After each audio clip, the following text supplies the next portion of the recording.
este miércoles histórico. Histórico porque es la primera vez que las mujeres hacen un paro. De 13 a 14, en sus lugares de trabajo, cartel en mano, dijeron basta.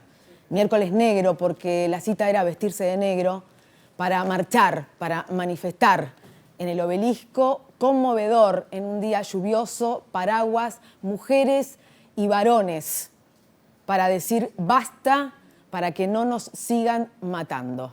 Vamos con estas imágenes, estos testimonios, y enseguida te digo qué pienso. Ni una menos. Te crees más hombre dañando a una mujer, eso te hace más cobarde. No lo puedes ver, no puedo creer la falta de respeto. Irma Mariana Segundo, 36 años, Perico, Jujuy. La asesinaron de 13 puñaladas. Se investiga si el culpable habría sido su expareja, Oscar Carmona. Miriam Flores, 25 años, Neuquén. Su cuerpo sin vida fue encontrado con signos de violencia en un descampado. El principal sospechoso es su expareja, Salvador Pucci. Betiana Chávez, 21 años, provincia de Buenos Aires. La asesinaron ahogándola. Ingresó al hospital muerta por paro cardiorrespiratorio. La autopsia reveló que había sido violada. Mónica Rumay, 42 años, General Roca, Río Negro. La asesinaron baleándola en un confuso episodio. Mi hermana estaba rociada y prendía fuego. A 3 días que él la prendiera fuego, los albañiles estaban construyendo una habitación, escuchan a Vázquez decir: te voy a prender fuego, voy a prender fuego. Wanda ese día le dice a mi hermana, dice: tía, ¿vos viste una pareja más feliz que yo y Eduardo? A los 3 días la prendí fuego. A los 3 días la prendí fuego. Un día vino a la puerta del colegio de mis hijas a las 8 de la mañana, me dijo: dije que te iba a matar, hija de puta, y me pegó 3 tiros, directo al corazón, directo al corazón. Él a mí me quemó con alcohol etílico. Bueno, me rocía con alcohol después de una fuerte discusión que seguíamos y bueno, decidí prenderme fuego. En algunos casos, la separación es inevitable, precisamente para proteger al cónyuge más débil o a los hijos pequeños. Hay criminales que proclaman, tan campantes: la maté porque era mía. Así nomás, como si fuera cosa de sentido común y justo de toda justicia el derecho de propiedad privada que hace al hombre dueño de la mujer. Pero ninguno, ni el más macho de los supermachos tiene la valentía de confesar: la maté por miedo. Porque al fin y al cabo, el miedo de la mujer a la violencia del hombre es el espejo del miedo del hombre a la mujer sin miedo. Por favor no te calles, digamos ni una menos, para que todo cambie.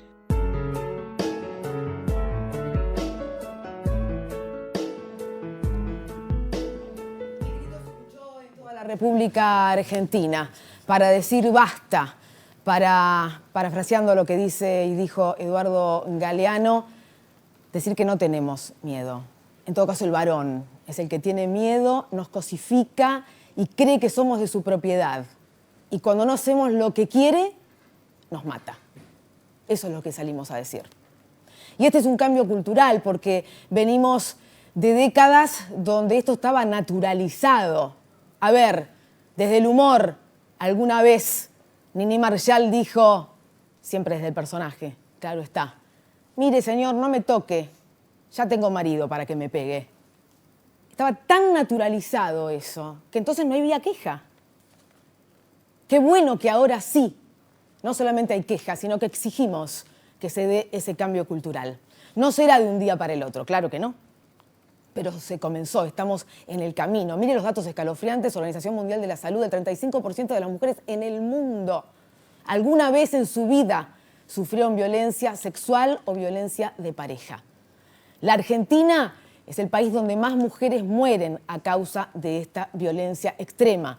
Hablamos del femicidio. México encabeza el fatal ranking latinoamericano. Hoy ha habido repercusiones en el mundo respecto de Ni Una Menos. En Chile, en México, en España, donde también es muy grave la situación.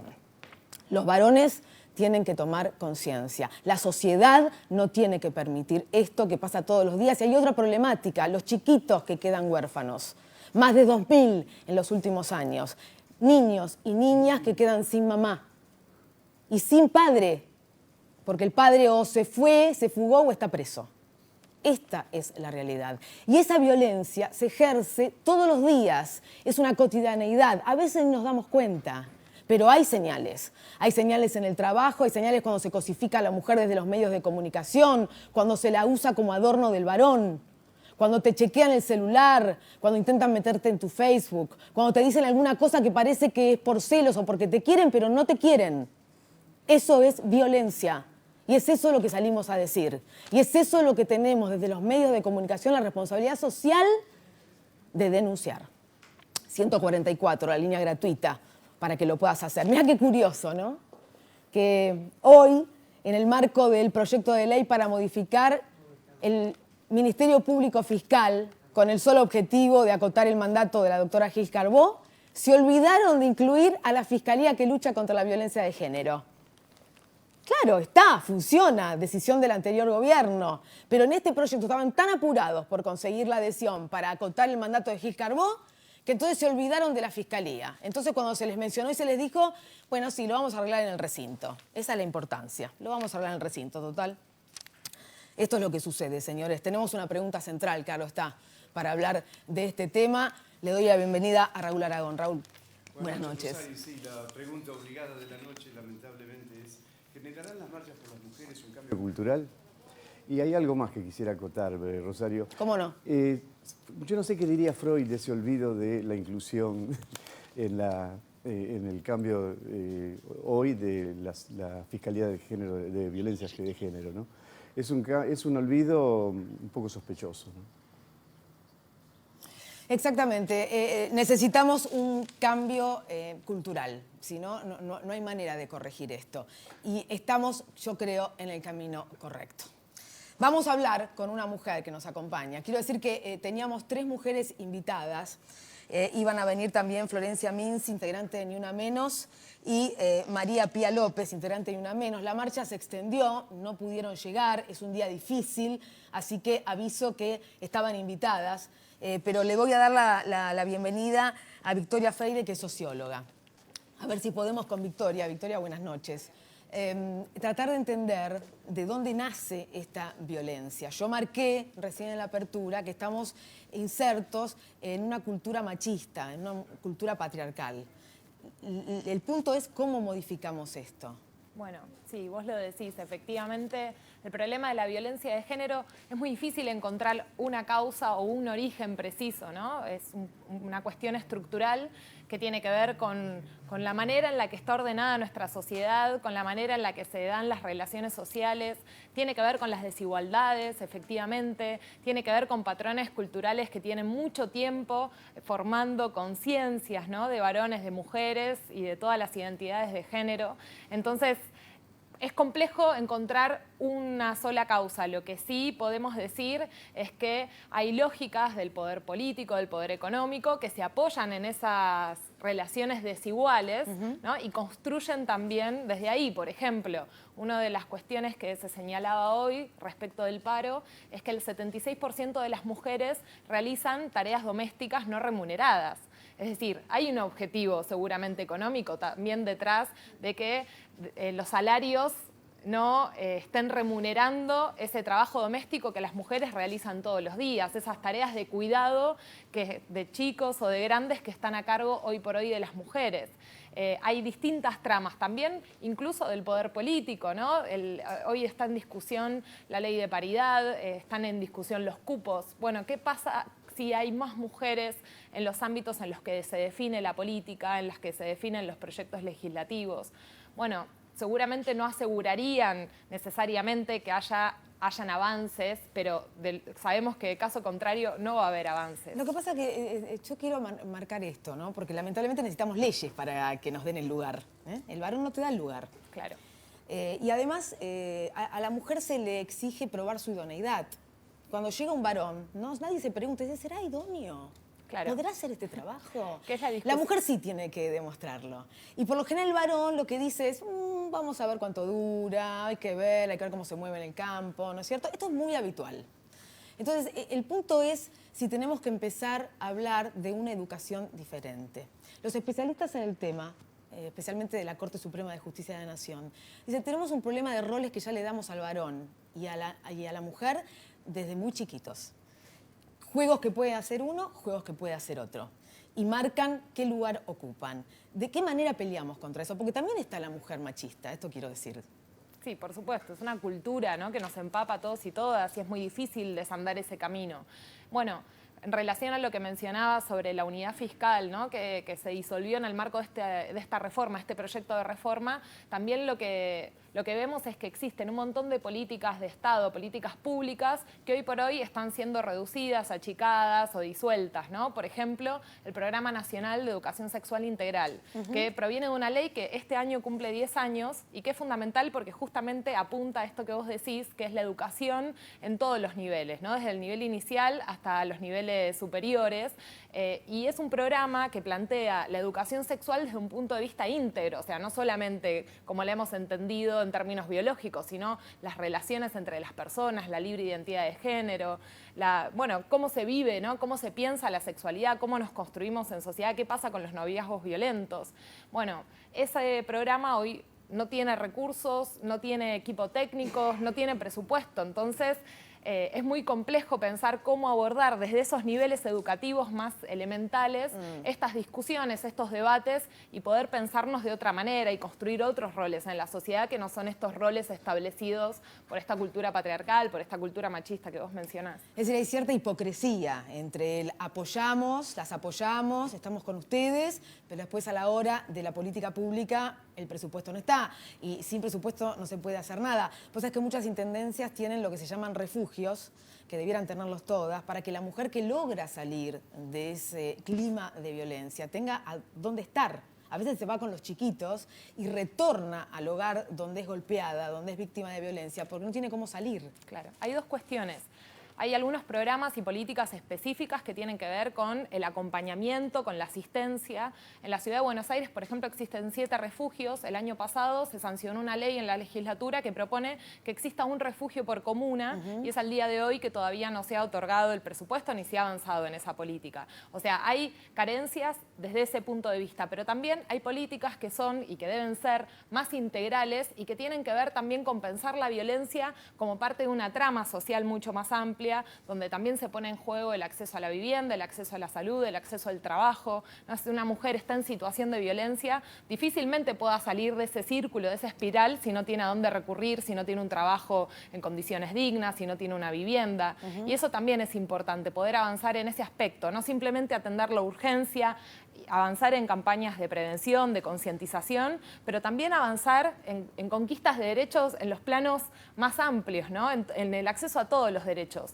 Y eso es una de las cuestiones que se señalaba hoy, que tiene que ver con la situación de las mujeres, incluso en contextos económicos como este, ¿no?, donde aumenta el desempleo. Bueno, son las mujeres las que más rápidamente sufren el desempleo, son las mujeres las que tienen una brecha salarial respecto de sus compañeros varones del 40%. Es decir, hay indicadores que hablan justamente de esto que te decía, cómo existe una trama de desigualdad donde, bueno, el machismo, la violencia se reproduce también en estas cuestiones, porque cuando hablamos de violencia de género, no solamente hablamos de estas expresiones más extremas como puede ser el femicidio, sino un montón de prácticas y de cuestiones que son cotidianas, que suceden permanentemente y que es necesario problematizar también. Sí, Raúl Aragón nos trajo algunas placas que tienen que ver, algunos datos, encuestas, cuál es la realidad de la mujer, ¿no?, en respecto a esto que estás señalando, a la hora de su haber, de su salario, de su remuneración, las diferencias que existen. Creo que en un ratito vamos a estar con él para que nos dé exactamente estas explicaciones. Lo que quería preguntarte, Victoria, era desde la sociología, ¿cómo se explica la actitud o la conducta del varón?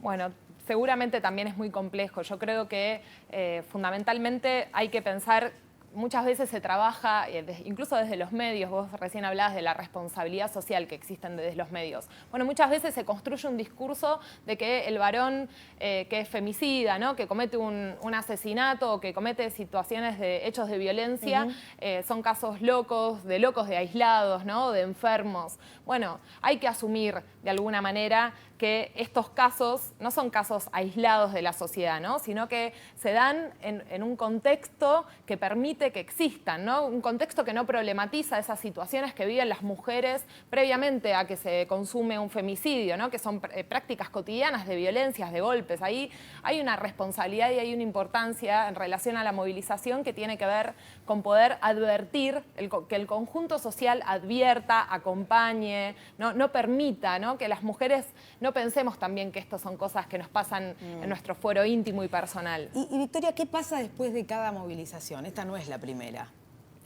Y se da en todo el país. Las mujeres salen, dicen basta. Digo, desde el Estado, ¿cuál es la respuesta? Por lo que vos me decís, se sacan presupuestos, se achica, se dice que se acompaña, pero no hay una respuesta a esto. Entonces, ¿cómo salimos? Bueno, yo creo que lo más importante de estas movilizaciones, de los 2 Ni Una Menos y de esta movilización de hoy, tiene que ver justamente con visibilizar una situación, con que la sociedad asuma esto como un problema, que lo plantee en el ámbito y en el fuero de lo político, de lo público, y no justamente como decía antes, ¿no? Como un problema de carácter personal. Creo que crecemos cuando podemos protagonizar movilizaciones como las de hoy. Pero sí nos encontramos con un Estado que no responde, ¿no? Que no da las respuestas necesarias. Nos encontramos con que existen legislaciones importantes como la Ley Nacional para Prevenir y Erradicar la Violencia de Género, que plantea justamente que el problema de la violencia de género tiene que ver con cuestiones físicas, psicológicas, simbólicas, ¿no?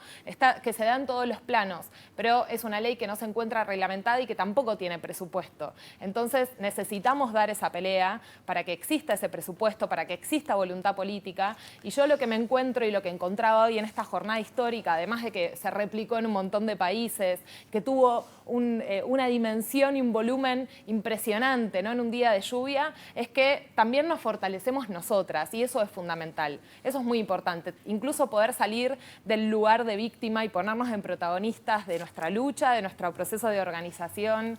Creo que eso es una de las enseñanzas más importantes. Muchísimas gracias, Victoria Freire, por estar aquí con nosotros. Cada 30 horas muere una mujer en la Argentina y no sé si eso ya no se ha modificado respecto de la frecuencia. Los últimos hechos son de una violencia absoluta, muy conmovedores. Lucía Pérez en Mar del Plata, y los casos que no conocemos, porque la estadística es aún más profunda de lo que sabemos. Por eso te lo estamos contando. Y antes de ir a la pausa, quiero ir con Maxi Legnani para contarte algunas de las cosas que desde la cultura expresa también esta necesidad de decir basta a matar a una mujer. Maxi. Buenas noches, Rosario.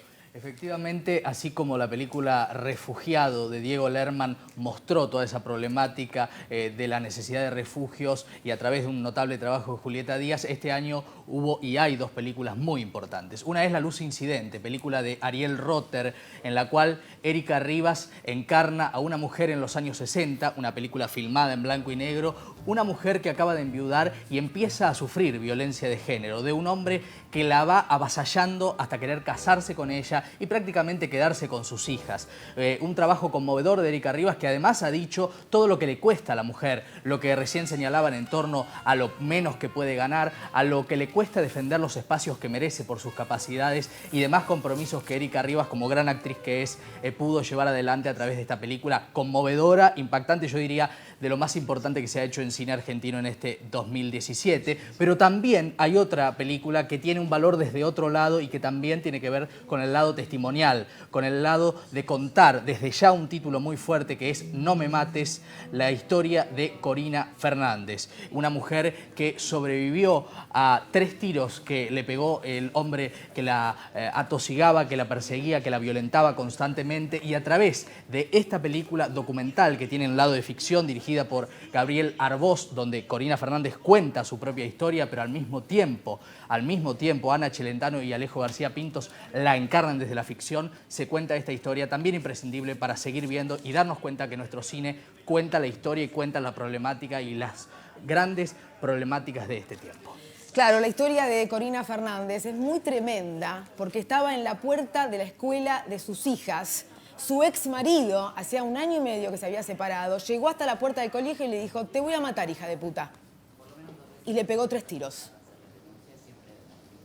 Sobrevivió a eso y nos pudo contar y le da pelea al tema. Esto es lo que hacemos las mujeres, ¿eh? Siempre las mujeres, ¿eh? Somos las que salimos a la calle con ovarios, ¿eh? Para contar qué nos pasa todos los días. Señores, vamos a hacer la pausa. Antes le pido a Raúl que recuerde la pregunta central del programa de hoy. Así es, Rosario. ¿Generarán las marchas por las mujeres un cambio cultural? ¿Generarán? Yo creo que sí, pero va a llevar mucho tiempo. Pausa y al regreso estaremos hablando de la necesidad de educación para este y otro tema con el exministro Alberto Silioni y luego en el final estaremos con Mempo Giardinelli, escritor, intelectual, para que nos ayude a pensarnos. Ya volvemos.